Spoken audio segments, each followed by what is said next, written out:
everyone. Welcome to the Q&A Cafe.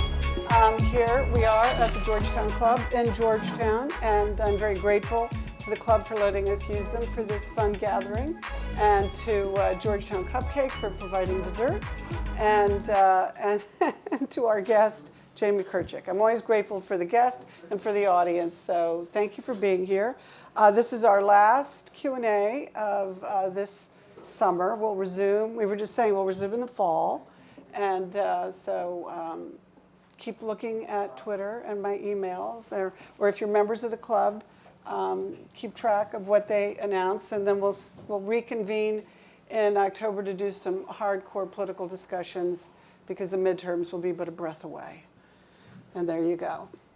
Jamie, congratulations on this book. Thank you. It is I'm sure you've been told it's a heroic effort, but it's also monumental. It's gigantic. Thank you. I've read that it took you 15 years. No. I started on it. But that counts. 10 years, cumulatively probably 5 years to do. I started on it maybe 10 years ago. When did you write your first draft, or did you chip away at it? I turned in the first draft December 2020. And then it took about a year to edit it. And yeah, that's the most tedious part of the process. But the idea was planted. Oh, in college, yeah, Right, absolutely. In 2005, yeah, sure. Yeah. Because you were venturing down a path that was really untrod. I mean, nothing to this degree had ever been, so there's no roadmap. It's all you're creating the map. Yeah, absolutely. And I got the idea as a student at Yale, I think, retroactively looking back in time. I've always been interested in the Cold War and 20th century American political history. And I was studying under John Lewis Gaddis, the professor at Yale, who's George Kennan's biographer and really the dean of Cold War studies. And he was teaching a class on the art of biography writing. And I chose as we had to choose a subject whose papers were at Yale, held at Yale, alive or dead. And so I chose Larry Kramer, the great AIDS activist and playwright and novelist. And he had just donated his papers to Yale, and I got to know him. And that's, I think, where I sort of, the merging of sort of the gay history with the Cold War history. And then living in Washington and realizing that this is a city where secrecy is really the most important currency. And that's what really determines how much power you have, is your access to secrets. Right, and then the realization that there was no more powerful or dangerous or threatening secret than homosexuality. And that just seemed like why has no one done this book before? Is this more than any other world capital, though? I mean, if you're going to say Washington is the gayest city in America, is it the gayest capital among capitals? Oh, well, I can't speak to that. I'm just curious. I just think when I say Washington it is statistically, according to the census, the highest per capita of people who identify as LGBT. But I think even before that, decades before that, Washington has had this kind of peculiar attraction to gay people. And I think in particularly gay men is what I'm really talking about. Because I think the closet, and we're talking about FDR to Clinton, the closet in a way sort of bred a set of skills that would make you very good at secret jobs. Good at keeping secrets, very loyal to your boss. You don't have a family to care for. Right, if you're a gay man, you can be a bachelor, and you can work all hours. There's the whole social aspect to it, right, of being a walker, which is a whole. Which you point out. I can see some of the ladies know what I'm talking about. But which you point out, but Jamie, you point out that the walkers have now evolved into tastemakers and influencers, and they've moved up from being just walkers. Yeah, I don't think walkers really exist anymore. No. Well, but they did. Well, maybe in their heads. Do. Yeah, maybe. They do. Okay. But this sort of function that a gay man could play. He could be the extra man at dinner.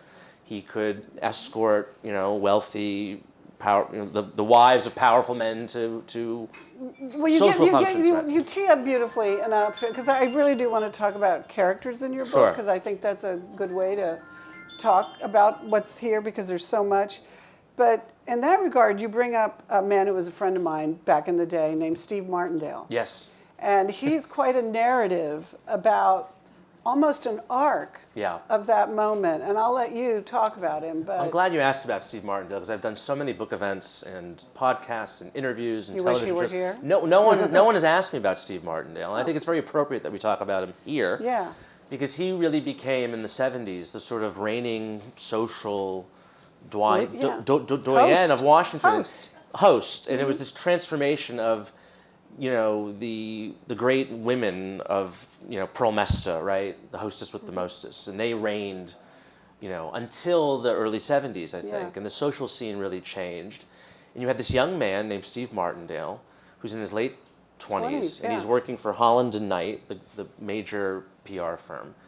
And he decides to host a party for Yoko Ono and John Lennon, because Yoko Ono's ex-husband had fled with her daughter somewhere, and she needed political intervention to rescue the daughter. She needed Washington. She needed Washington. And so Steve Martindale had met John and Yoko at a party in New York and said, I'll throw a party for you, a function in Washington. And he invites all these senators and local people. Almost one from every category. He was very good at one of everything. Yes, and this launches him. And he is sort of famous for this, or rather infamous for this social tactic where he was throwing a birthday party for a woman who he barely knew. And he wanted to get the toast of the town to show up. And so he decided, I'm going to tell Alice Roosevelt Longworth that Henry Kissinger is coming to this party. And I'm going to tell Henry Kissinger that Alice Roosevelt Longworth is coming to this party. And I'm just going to, pray that they both show up. And they did. And this became because the other was expecting. The other was expecting, wow, Alice Roosevelt Longworth is going to be. I'm trying to do my Henry Kissinger accent. I can't. But nor will I. But so then he becomes sort of the victim of a young, up-and-coming journalist at the newly created style section at the Washington Post named Sally Quinn, who writes a devastating... It was a shiv. It was a shiv. She writes this devastating profile of him, basically portraying him as a social climber. And she interviews all these people. None of them go on the record, and they're all sort of saying, Steve, he throws nice parties, but I don't really like him. And it's Who is he? Who is this man think he is? And blah, blah, blah. But he's sort of interesting because But that was also such a Washington move. Oh, totally. Because he was being... They all went to the parties, by the way. And would not stop. Right. But he was being pointed out as being maybe a fraud, so they're still going to accept the invitation. Yes. But they don't want to be quoted as knowing him. Right, exactly. And he's sort of closeted, sort of not, it's sort of understood, right? But it's kind of... I think for those who were... I think there were some of us who just knew. But maybe to those older people at that time. Yeah, and it wasn't really explicit. Like Sally Quinn's article doesn't explicitly say he's gay, but she does say, to be a social host in Washington, you have to be sexually non-threatening. Right? Which is sort of, okay, so like a gay man can be sexually non-threatening to women and to other men, right? So it's sort of, so that's sort of an interesting moment in time in the kind of social history of Washington. I think Steve's story, though, goes on to also be important because he died of AIDS. He does die of AIDS, right? And by the way, hardly anyone came to his funeral. And that's also that was pointed out. Not surprising, But we were talking earlier about Gore Vidal, who it always seemed to surprise people that he's buried in a cemetery here in Washington. Mm-hmm. But he was very much a child of Washington, maybe a man of other cities and other places, but he ended up buried here next to his longtime companion, but near the grave of his first love, who was a boy named Jimmy Trimble, who died at Iwo Jima in World War II. Who they met They were classmates at St. Albans. St. Albans. Mm-hmm. Just an incredible story that is little told about Gore Vidal. But I don't know, we can go with the social thing, or maybe we should stick with Georgetown a little bit more, because Georgetown is everywhere in your book. Your book spans the FDR up to Clinton, but Georgetown's always in it. Georgetown's in it because the very kind of people you're talking about, the elite Ivy Leaguer types who are attracted to these particular jobs, CIA, State Department, principally, but also the White House, Congress. They end up living in Georgetown and finding a comfortable life here. And probably one of the most prominent among them, and an interesting narrative all in its own, is Joe Alsop. Talk about that, because there's, again, just like Steve Martindale, there's a whole arc to what happened with Joe Alsop. Yeah. So Joe Alsop was an influential newspaper columnist. This is back in the era when newspaper columnists had influence. They don't really much anymore. Yeah, not to the extent that they did. Yeah, and he was syndicated. He was syndicated in hundreds. The column would be comparable to the 9 o'clock hour Rachel Maddow has on MSNBC. I think even more influential. I mean, in terms of the numbers of readers that someone he was syndicated from the Washington Post. But a household Post. name in every household house. name, and also he was a friend of the Roosevelts. And he co-wrote the column for some time with his younger brother Stuart. It was called Matter of Fact. And he was a very WASP, blue blood. Went to Groton, Harvard, was in the Porcellian Club. Knew everyone. Everyone knew him, and was gay, closeted. But then sort of. Again, friends knew. So what happened, and what sort of was important in terms of my book is that he's visiting the Soviet Union for the first time on a reporting trip in 1957, and he's a militant anti-communist. He's the one who kind of popularizes the missile gap when JFK is running against Eisenhower. So he's visiting in 1957. He's visiting Moscow, and he gets an interview with Khrushchev. And then later in that trip, he is basically set up in a honey trap operation with the KGB. They introduce a young, handsome man to him at a dinner. He invites him back to his hotel room. Photographs are taken through a hole in the wall. The KGB guys bust in. They throw the photographs on the table, and they basically say, "We want you to work for us as an asset in Washington." And what he does is very interesting. He sort of tells them, "Sure, let's think about it. I'll talk to you tomorrow." And then he goes and he writes a letter to his friend, of course, who's the American ambassador to the Soviet Union, Charles Bolin. Does he notify anybody in the State Department that this has happened? Well, so what happens is he writes out, he tells Charles Bolin, who's the ambassador to the Soviet Union. First. And then Bolin says to him, "Look, you got to kind of own up to this, explain it." And he does. Bolin gets him out on the next flight to Paris. He's debriefed by the CIA. He writes a 10-page, basically confession of his entire sexual history. He says, "I've been an incurable homosexual since boyhood." He explains in detail what happened, basically to help the CIA understand the kind of KGB tradecraft tactics of how do you entrap someone sexually, which is very courageous when you think about this, because since 1953, there had been a prohibition officially on gay people serving in the federal government and receiving security clearances. And the reason is because of precisely situations like this. There is a fear that gay people will be more susceptible to blackmail because they have this terrible secret. Living in secrets. And they have this terrible secret, and once they're confronted with it, they'll do anything to protect their shameful secret, including be traitors, turn over information. Protect their secret, but also their jobs. Their jobs, right, to protect them, right. So the assumption is that a gay person would have done the opposite of what Joe Alsop did, right? Would have said to me, "Yes, I'll do whatever you want. I'll flip, I'll be a spy for you." Alsop does the opposite, and he's actually quite patriotic in his writings. He says that, this is very important that I serve my country, and I'm not going to do this. And yet in this confession, it of course it's given to the CIA, so it's given to Allen Dulles, it's given to J. Edgar Hoover, and it basically circulates among the White House staff. And there are multiple times when Alsop is criticizing the Eisenhower administration, when people in the Eisenhower administration would sort of threaten to out him, to do something with this. They never do, interestingly. But I think it does speak to Alsop's courage that he continued on writing. I mean, both governments knew that he was gay at this point, the American government and the KGB. And he just continued writing his stuff. Who was president at the time? At that time, it was Eisenhower. Yeah. And he's a huge Kennedy supporter. He's actually he's instrumental, along with he plays Katharine Graham's husband, Philip Graham. They basically convinced JFK to pick LBJ as vice president. So he's very tight with the Kennedys. He's criticizing Eisenhower a lot. And the Eisenhower people don't. I mean, this is an exception, I think, because Joe Alsop was of a certain class. Well, what I was going to say, his courage came from a certain resolve, I think, of knowing the people he was talking to. So there are lots of other men in this book who I write about who don't have that privilege, who don't get away with this sort of thing.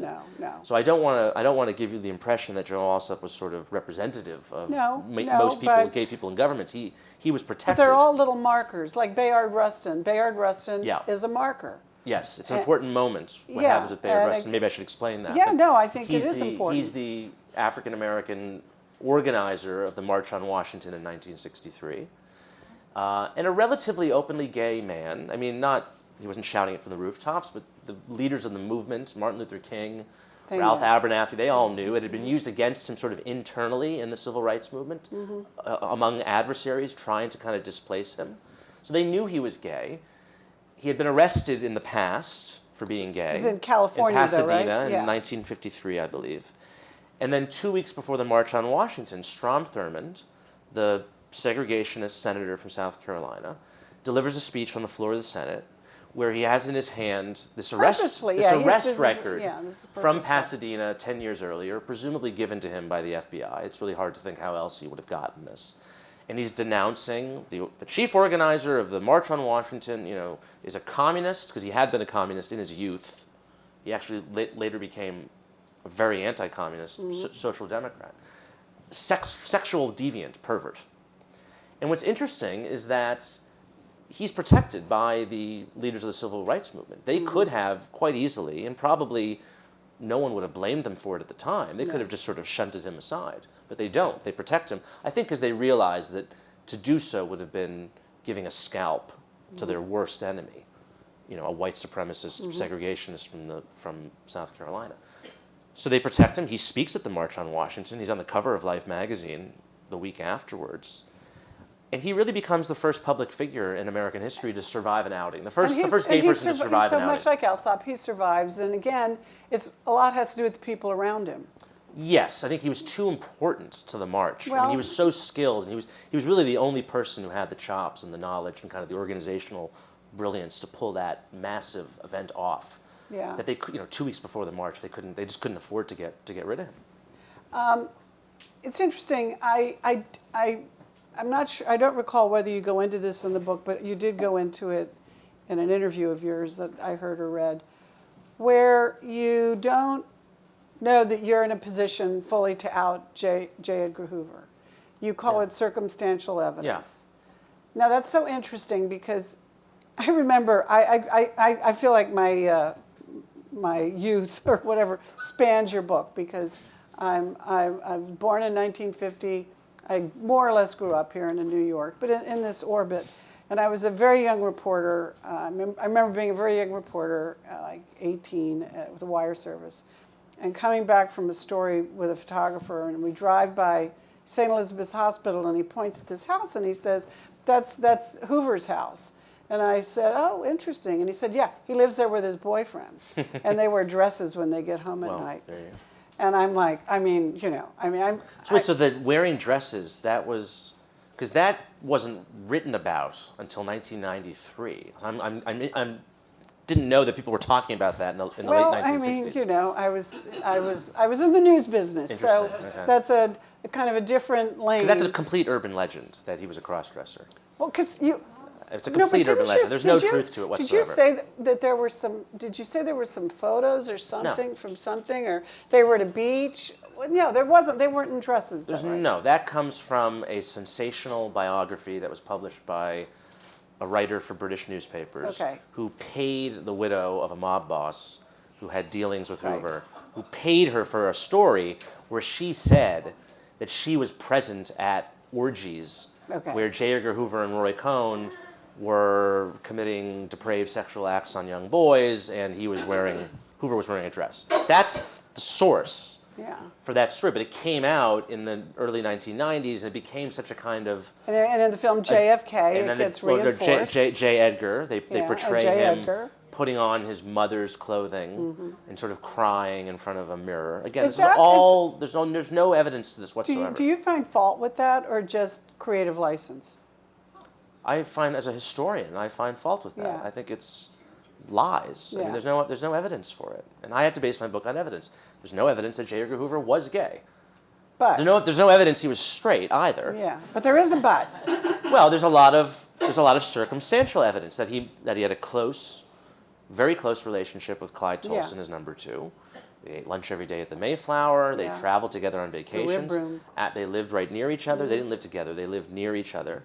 But, I'm presenting the evidence, and you can draw your own conclusions. What I think is interesting is that there was this perception that he was gay, that the man at the top of American law enforcement who was most responsible for purging gay people from the government might have been himself gay or was believed and was certainly rumored to be gay. That's absolutely true. And I write extensively about the lengths to which the FBI would go to intimidate random American citizens who might have been overheard at a party mentioning that the director was a queer. They would track that person down and knock on their door, and there would be, G-men with fedoras basically interrogating this, random American citizen who had maybe had a private conversation where they mentioned where they said this. So clearly there was a real sensitivity. Well, he sort of personifies secret and power. Absolutely, both of them. He used secrets to destroy people, but he also had secrets himself, or was very wary about people knowing about his personal life. But it seems in the position he was in, he was able to override anything anybody might know. My hand's better than your hand. I can trump you. You may have that on me, but I've got this on you. Sure, absolutely. So let's shut this down right here. Yeah. Roy Cohn, another, the complex, interesting character.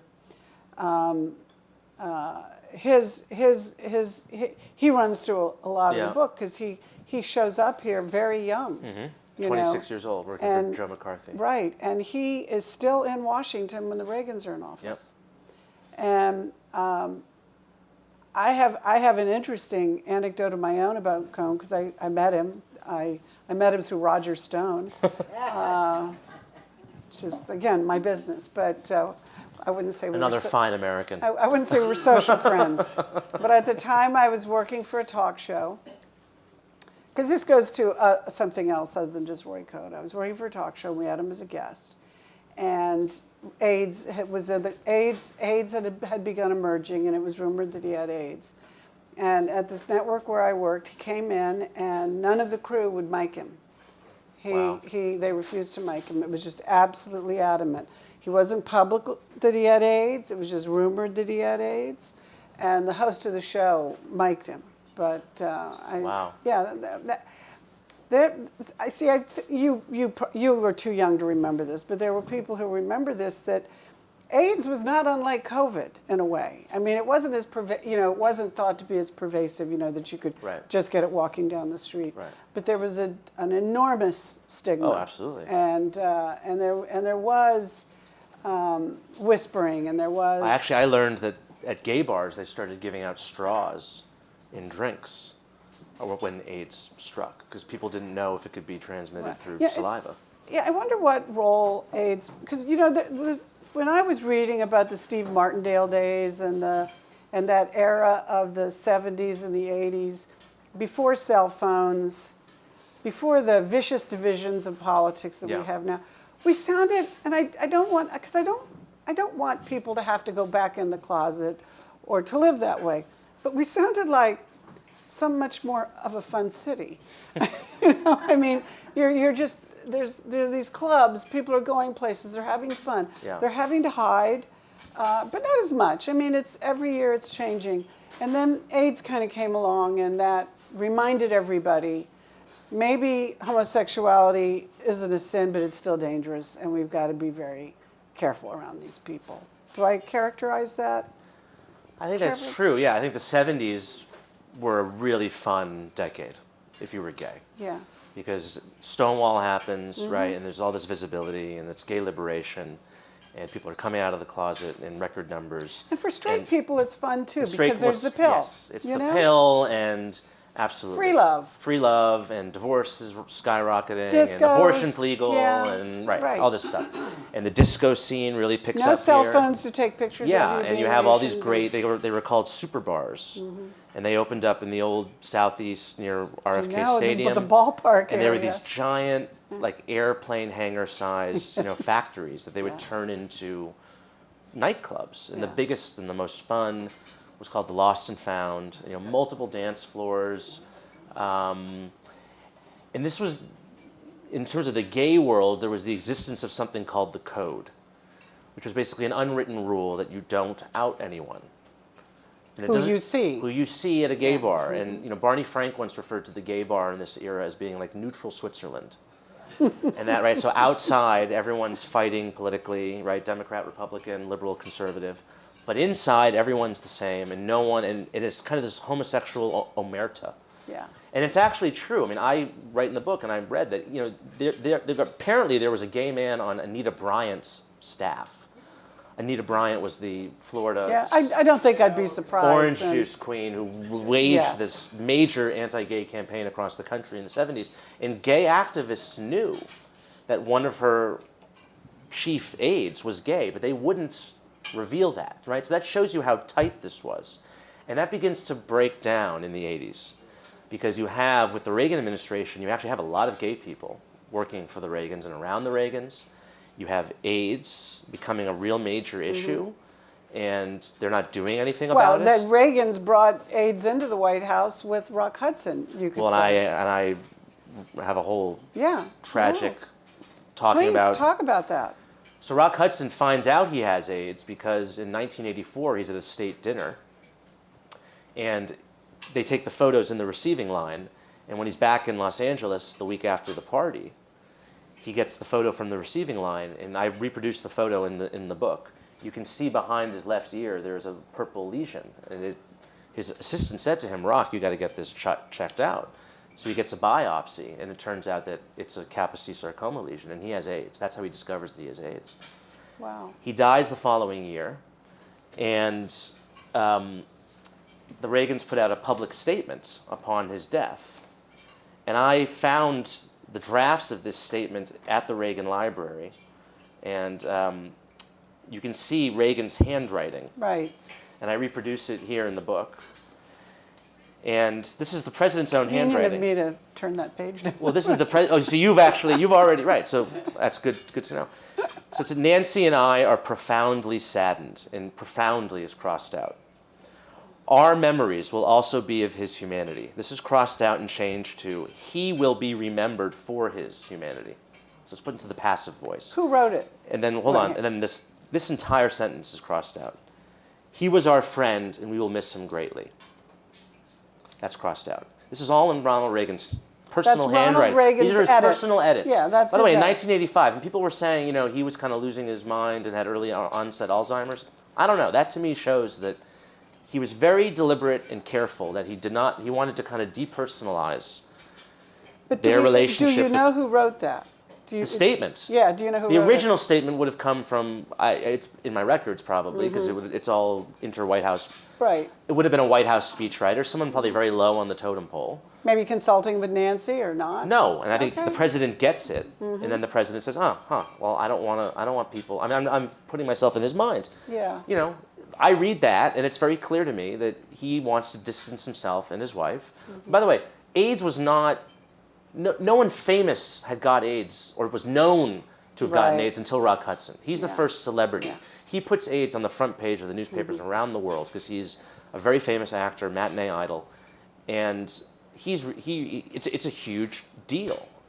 And I think the Reagans just wanted to put some space between them and him. But Reagan was ultimately not able to distance himself from AIDS successfully, do you think? Because it became so big during his administration that...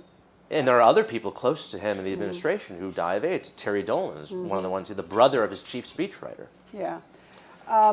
Yeah, it's always interesting how, and this is a narrative that runs through your book and through our history, the degree to which some of the most vociferous conservatives turn out, to be living secret lives. Yeah.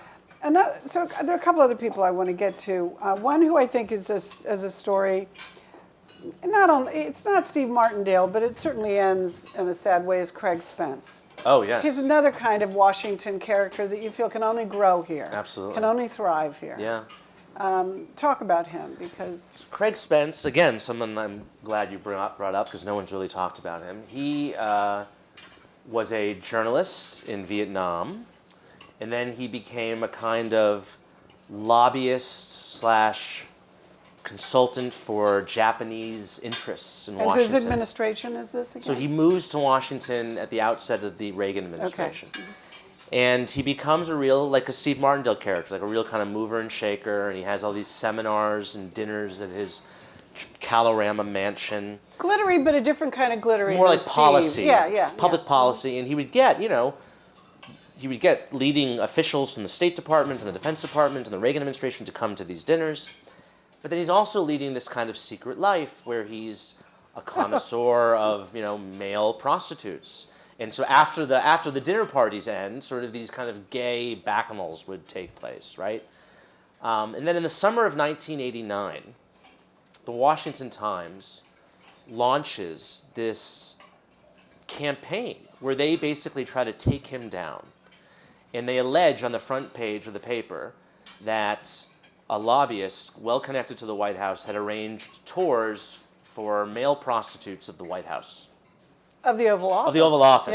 Yeah. Midnight tours of the Oval Office for male prostitutes. Just by adding midnight, too, adds a layer of And they sin. They publish something like 50 stories over the summer of 1989. Mm-hmm. And it becomes Arno de Borchgrave, who was the editor of the Washington Times, who's this other very colorful character. He was a Belgian count who was the editor. I'm sure many people in this room probably knew Arno. He had an entire closet full of military uniforms from various countries. He basically declares this is going to be the next Watergate, and we're going to get Pulitzers for this. Right. And it turns out that the story isn't true, that yes, Craig Spence had organized midnight tours of the White House, but there were no male prostitutes on them. It's this very embellished story. But they make him out to be this sort of, gay public enemy number one. Mm-hmm. And then he ends up dying of AIDS too. Oh, I'm sorry. He doesn't die of AIDS. I'm sorry. He has AIDS. Not that's not sad. He has AIDS. He commits suicide at the Ritz Hotel in Boston. At the Ritz-Carlton Hotel in Boston in November 1989. He's lying on his bed wearing a tuxedo. There's a tape recorder playing a little night music. Eine kleine Nachtmusik.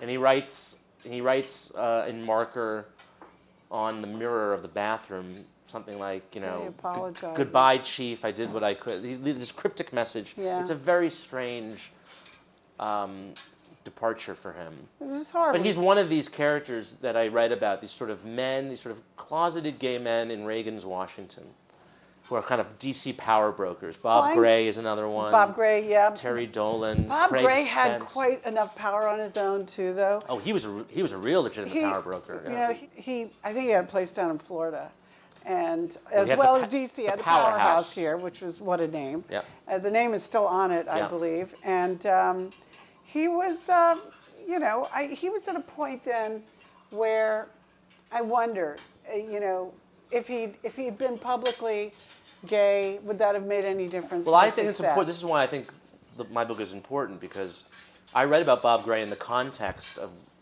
of the Lavender Scare. In his job in the White House, in the Eisenhower administration, that's his first real job in Washington. He's the secretary to the cabinet.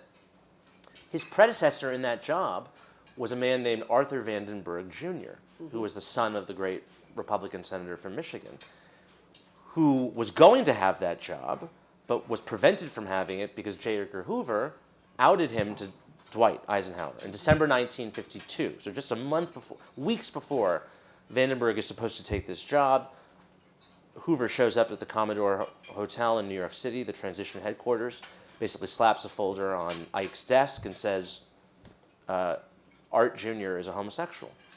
And so they fire him. So you have to understand, I'm assuming that through the grapevine, Bob Gray understood what had happened to the man who held the job he was about to hold, right? So he's coming to Washington right in the middle of this anti-gay hysteria, right? When the Lavender Scare is starting, and he's directly affected by this. The man who was occupying the seat that he then took had been a victim of this. And so I think it's just sort of imprinted on Bob Gray's mind. You have to be in the closet if you want to succeed in this town. And you also have to have power of your own. And you have to have power, but you can't get power if you're a gay person. If anyone suspects you're gay, forget it. Yeah.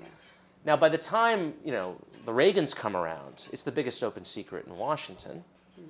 but he still very jealously guards this secret. Isn't it somewhat generational too? I wonder. Yes, he comes from that generation. Yeah, right, I mean, and that yeah.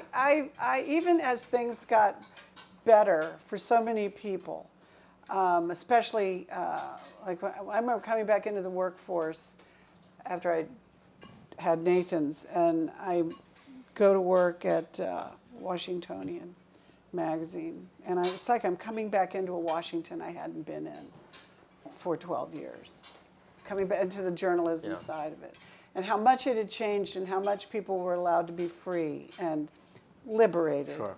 And I was always struck by the people I knew who didn't know quite how to go there, didn't know quite how to embrace this freedom that had been given to them. It's an interesting.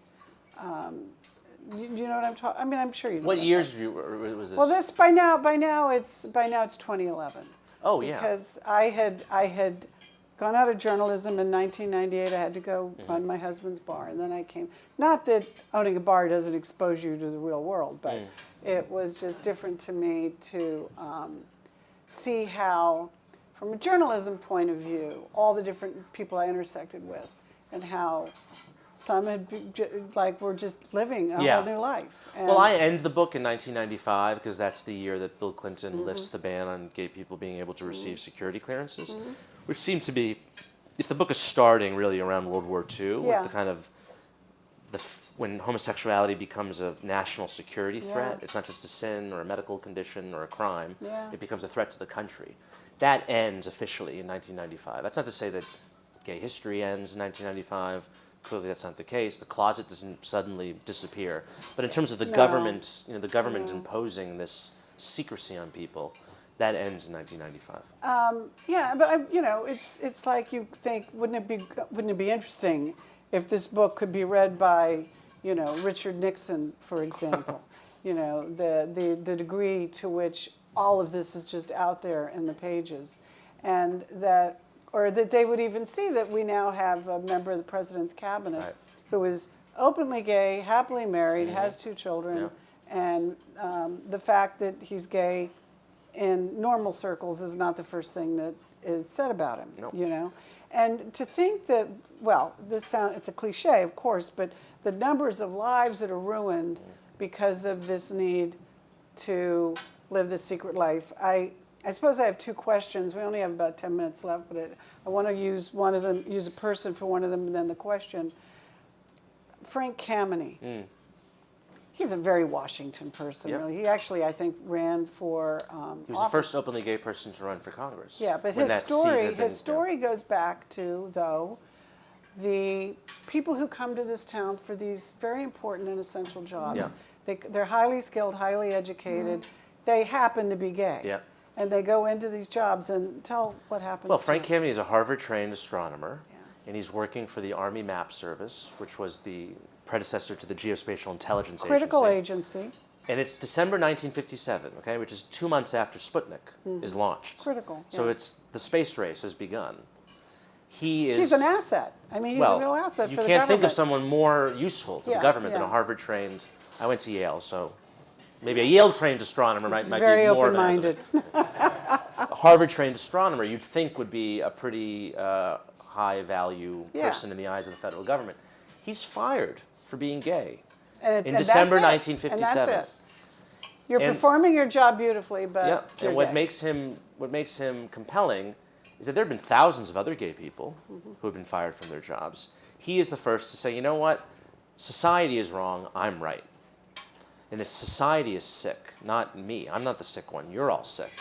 And that takes an incredible amount of courage, because he tried to get the ACLU to help him press his case. Not even the ACLU would take his case. Would take a case of a gay firing, which shows you how lonely was the American homosexual in the 1950s, in this period of time.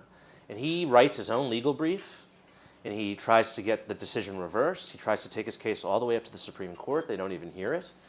And he decides to found the Mattachine Society of Washington, D.C., and they have which is the first sustained gay rights organization in America. They have their first meeting in August 1st, 1961, in room 120 of the Hay Adams Hotel. Is there a plaque on the door? Which I have been campaigning for. I actually wrote an article the other week saying that room 120 of the Hay Adams Hotel deserves a more important place in American history than Stonewall, because it comes much earlier. And I think it's actually more important because that meeting and that organization and the arguments that those people would make, that's really where the start of the gay rights movement happened. It's not with a bunch of people throwing bricks at cops in Greenwich Village, as courageous and important as that was. It's organized political activity, and they meet, and what's funny is the Metropolitan Police Department, under the control of the Vice Squad, the chief of it, Roy Blick, who's sort of this kind of Keystone Cops type character. He's well, it's actually, I shouldn't make light of it. He's entrapping lots of men in sting operations. He sends an undercover officer into this meeting. Now, it turns out the undercover officer he decided to send into this meeting was the same undercover officer who was entrapping gay men in public restrooms and parks. Happens to be the most handsome member of the staff, obviously, right? So they kind of recognize him. So it's kind of a bumbling operation. This guy has arrested many of these men. But then the FBI also gets word of, the FBI also hears about this meeting. They get a tip, and they enlist the manager of the Hay Adams to eavesdrop and take notes and report back to them. And all he can say to them is, well, it was 16 well-dressed, well-behaved men. All they ordered was coffee, and the only words I could overhear were bylaws and resolutions. So it was Washington. It wasn't the most subversive. It was not the Village. Yeah, it wasn't the Village, right? But then he goes on to organize. He writes letters to every congressman. They appeal to the Civil Service Commission. They wage the first gay rights demonstration. It's a picket outside the White House in 1965. And you can see photographs of these very well-dressed men and women. All the women had to wear skirts below the knee. He wanted them to wear high-heeled shoes, but the lesbians insisted that they be able to wear flat-soled shoes, and he allowed them to do that. And they're marching in very orderly fashion with these placards that are, very declarative statements, equal rights for homosexuals. And so he's a very important figure in history. Women are all through the book, but they're not quite the prominent players that the men are. But there is a woman at the White House, Midge Costanza, who kind of takes a bold move. Yeah, she's a closeted lesbian, and she's the public liaison for Jimmy Carter. And she actually really revolutionizes that job, and she really democratizes it, and she's sort of speaking to audiences who had never really been approached by the White House before, and she's bringing in sort of activists and kind of people from communities that maybe had been excluded. And very early on, in March 1977, so just 2 months into the Carter administration, she organizes the first meeting of gay activists at the White House, and it's very controversial. It's actually one of the... Costs her job. It ends up being one of the reasons why she basically is forced to resign, because the Georgia Mafia, which is the Carter, the old Carter boys, Hamilton, Jordan, they're more conservative Democrats. They're from the South. She's from upstate New York. They basically use this against her. They move her office from the West Wing to the basement of the old executive office building, and they basically use that to kind of force her out. So I mean, it was still happening that you would get, there's a line here that I pulled that I think is a great way to wind up. Washington today is a city that very few of the men and women whose lives are recounted in this book would recognize. It's profound. I mean, when you're reading through the book, it just hits you over and over again. I'm old enough to remember a lot of this in real time, but to imagine younger people reading it, to walk around this city knowing what went on here and where it went on and how and why, and it's mind-boggling. I mean, it's very impressive that you pulled it all together. Has anybody talked to you about turning it into a TV series? I'm not at liberty to speak about. Well, let's hope they have, because that's the only way it can happen. Sure. Well, you've got the characters. Yes. You've got from your mouth to the executive's I get a piece. ears. I get a cut. Yes. Yeah. No. Well, it's just how else do you tell it? It's not.